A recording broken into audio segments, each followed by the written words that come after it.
എല്ലാവർക്കും നമസ്കാരം. പല ആൾക്കാരും ചോദിക്കാറുള്ളൊരു കാര്യമാണ് രുദ്രാക്ഷമാലയെക്കുറിച്ച്.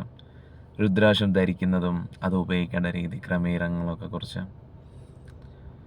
രുദ്രാക്ഷം ശരിക്കും ഒരു ഊർജത്തെ, നമ്മുടെ പ്രാണിക് എനർജി, നമ്മുടെ ചക്രങ്ങളുടെ ഊർജം വർദ്ധിച്ചു കഴിയുമ്പം അതിനെ ബാലൻസ് നിർത്താനായിട്ടാണ് നമ്മൾ രുദ്രാക്ഷം ധരിക്കുന്നത്. എസ്പെഷ്യലി മണിപ്പൂരക ചക്രത്തിലാണ് കൂടുതൽ ആദ്യഘട്ടത്തിൽ ഒരു വ്യക്തി സാധനയിൽ ഇറങ്ങുന്ന സമയത്ത് കൂടുതലായിട്ട് ഊർജ്ജ നിക്ഷേപം നടക്കുന്ന, അല്ലെങ്കിൽ നമ്മുടെ പ്രപഞ്ചത്തിൻ്റെ ഉയർന്ന എനർജീസിനെ എല്ലാം ഡൗൺലോഡ് ചെയ്തുകൊണ്ടിരിക്കുന്ന ഒരു ചക്രം എന്ന് പറയുന്നത് മണിപ്പൂരക ചക്രമാണ്. അപ്പോൾ ഈ മണിപ്പൂരക ചക്രത്തിൻ്റെ എനർജി ബാലൻസ് ചെയ്യാനായിട്ടാണ് കൂടുതലും എന്ത് ചെയ്യുന്നത്, രുദ്രാക്ഷം യൂസ് ചെയ്യാറുള്ളത്. പിന്നെ ചില ഗുരുക്കന്മാരുടെ ഒരു ഇൻറ്റൻഷൻ ആത്മീയ പ്രക്രിയയിൽ കൊടുക്കുന്ന ദീക്ഷ ക്രമീകരണത്തിനും രുദ്രാക്ഷത്തിനും ഉപയോഗിക്കാറുണ്ട്. എന്നാൽ എൻ്റെ കാഴ്ചപ്പാടിലും എൻ്റെ അനുഭവത്തിലുമൊക്കെ തന്നെ ഞാൻ പേഴ്സണലി രുദ്രാക്ഷം യൂസ് ചെയ്യാത്ത ഒരാളാണ്.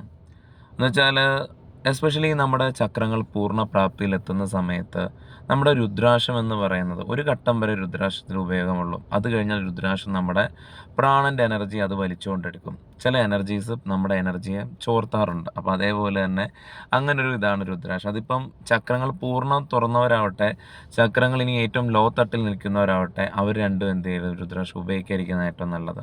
ലോ എനർജി ഉള്ളവരാണെങ്കിൽ പോലും ഇട്ട് കഴിഞ്ഞാൽ അപ്പം മുതൽ അവർക്ക് ഇറിറ്റേഷൻ, അല്ലെങ്കിൽ അവരുടെ എനർജിയിൽ തന്നെ അവർക്ക് മാറ്റം വന്നോടും, അല്ലെങ്കിൽ അവർക്കൊരു അസ്വസ്ഥത തോന്നി തുടങ്ങുന്നത് അവർക്ക് അറിയാൻ പറ്റും. അത് നമ്മൾ ചിന്തിക്കും അത് ഒരു പോസിറ്റീവായിട്ട് എടുക്കേണ്ട കാര്യമാണ്. അത് പക്ഷേ അത് രുദ്രാക്ഷത്തിന് ചില രീതികളുണ്ട്. അത് പറഞ്ഞില്ല, ഒരു സമയത്ത് നമ്മളൊരു സാധന പാതയിൽ കണ്ടിന്യൂ ആയിട്ട് നമ്മളിപ്പോൾ ഒരു 6 മാസം പർട്ടിക്കുലർ ആയിട്ടുള്ള ഒരു സാധനം മാത്രമാണ് ചെയ്യുന്നത്. ആ ടൈമിൽ രുദ്രാക്ഷം യൂസ് ചെയ്യുക. അത് നിങ്ങളുടെ ബാലൻസ് ചെയ്യും. നിങ്ങളുടെ ആ എനർജി നിങ്ങൾക്ക് അപ്പോൾ യൂസ് ചെയ്ത് പോകണം. നിങ്ങളിപ്പോൾ ഒരു 10 മിനിറ്റ് ധ്യാനം ചെയ്തിട്ട് നിങ്ങൾ ഒരു അരമണിക്കൂർ ബ്രേക്ക് എടുത്തിട്ട് വീണ്ടും ധ്യാനത്തിലേക്ക് പോകുമായിരിക്കും. അപ്പോൾ നിങ്ങളൊരു സാധന ലൈഫിലേക്ക് ഇറങ്ങുമ്പോൾ, അല്ലെങ്കിൽ ഒരു യോഗയുടെ പൂർണ്ണമായിട്ടുള്ള എന്തെങ്കിലും പർട്ടിക്കുലർ ആയിട്ടുള്ള കാര്യങ്ങൾ സീക്ക് ചെയ്യാൻ ഇറങ്ങുന്ന സമയത്ത് നിങ്ങൾക്ക് രുദ്രാക്ഷം യൂസ് ചെയ്യാം. എന്ന് വെച്ചാൽ നിങ്ങളുടെ എനർജിയെ രുദ്രാക്ഷം ബാലൻസ് ചെയ്ത് നിർത്തും. നിങ്ങൾ ഏത് ആൾക്കാരുടെ പോയാലും എവിടെ പോയാലും നിങ്ങളുടെ ഉള്ളിലേക്ക് ആ ഒരു എനർജി കീപ്പ് ചെയ്ത് നിർത്തും. പിന്നെ പല ആൾക്കാർക്കും ഉള്ളതെന്ന് വെച്ച് കഴിഞ്ഞാൽ, എല്ലാ മനുഷ്യനും ഇതല്ലേ, എല്ലാ ദിവസവും രാത്രിയിൽ കടന്നുറങ്ങിയിട്ട് രാവിലെ എണീക്കുമ്പോൾ ഒരു സമാധാനം കിട്ടിയിട്ടുണ്ട് ഉള്ളിൽ. അന്നേ ദിവസം എത്ര വഴക്കും എത്ര മോശപ്പെട്ട അവസ്ഥയും ജീവിതത്തിൽ ഉണ്ടായാലും ഒരു ഉറക്കം കഴിഞ്ഞപ്പോൾ ഉള്ളിൽ എന്തൊക്കെയോ ഒരു സമാധാനം ഉണ്ടായിട്ടുണ്ട്. അപ്പോൾ ഭഗവാന്റെ അടുക്ക് രാവിലെ എണീക്കുമ്പോഴും പറയാം, ഭഗവാനെ ഈ സമാധാനം ഇന്നത്തെ ദിവസം മുഴുവനും ഉണ്ടാവണമെന്ന് പറഞ്ഞായിരിക്കും പല ആൾക്കാരും ഉറക്കത്തിൽ നിന്ന് എണീക്കുന്നത്.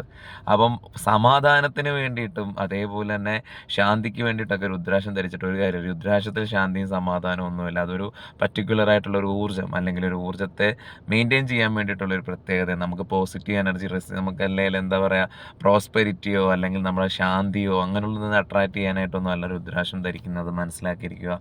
സമാധാനം എന്ന് പറയുന്നത് ആത്മ ഊർജ്ജത്തെ വർദ്ധിക്കുമ്പോൾ തന്നെ ഇതിൽ നിന്ന് പൊട്ടേണ്ടതാണ്. അതൊരു മരത്തിൽ നിന്ന് ഒന്ന് കായ്ക്ക് തരാൻ പറ്റില്ല. അതുകൊണ്ട് ആത്മ ഊർജ്ജത്തെ ഉള്ളിൽ നിന്ന് പൂർണ്ണമാക്കി കഴിയുമ്പോൾ, നമ്മുടെ അവബോധത്തിനെ നമ്മൾ പൂർണ്ണമായിട്ട് അറിയാൻ ശ്രമിക്കുമ്പോൾ ഉള്ളിൽ നിന്ന് സംഭവിക്കാൻ രുദ്രാക്ഷം ധരിക്കണമെന്നോ ഒന്നും ധരിക്കണമെന്നില്ല. നമ്മുടെ ഉള്ളിലേക്ക് തിരിഞ്ഞാൽ മതി, അത് തന്നെ സംഭവിക്കും. ഈ തന്നെ സംഭവിക്കുന്നതിനെയൊക്കെ പല രീതിയിലും ക്രമീകരിച്ച് പോകുമ്പോഴാണ് ഇതിൻ്റെ എല്ലാം ആവശ്യം വരുന്നത്. അപ്പോൾ രുദ്രാക്ഷം ഉപയോഗിക്കേണ്ട ഒരു സാധന പാതയിൽ കടന്നു പോകുന്നവർ ആ എനർജിയെ നിങ്ങൾ ഏതെങ്കിലും പാതയിലാണ് അതിനെ മെയിൻറ്റെയിൻ ചെയ്യാൻ വേണ്ടി മാത്രം യൂസ് ചെയ്യുക. പല രുദ്രാക്ഷങ്ങളുണ്ട്, ഗൗരിമുഖം രുദ്രാക്ഷമുണ്ട്, പല രീതിയിലുള്ള രുദ്രാക്ഷങ്ങളുണ്ട്. അതിലേത് രുദ്രാക്ഷമാണെന്ന് ചോദിച്ചാൽ ഞാൻ പറഞ്ഞില്ല, എൻ്റെ അനുഭവ സമ്പത്തിൽ ഞാൻ പറയുമ്പം രുദ്രാക്ഷം എന്ന് പറയുന്നത് ഒരു ബാലൻസിങ് ആണ് എനർജിയുടെ, അല്ലാതെ അതിന് പ്രത്യേകിച്ച് ഒരു രീതിയില്ല.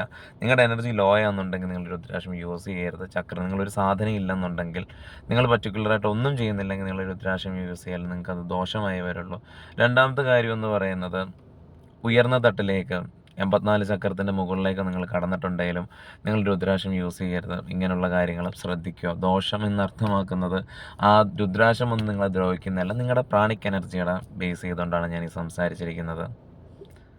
എല്ലാവർക്കും നമസ്കാരം.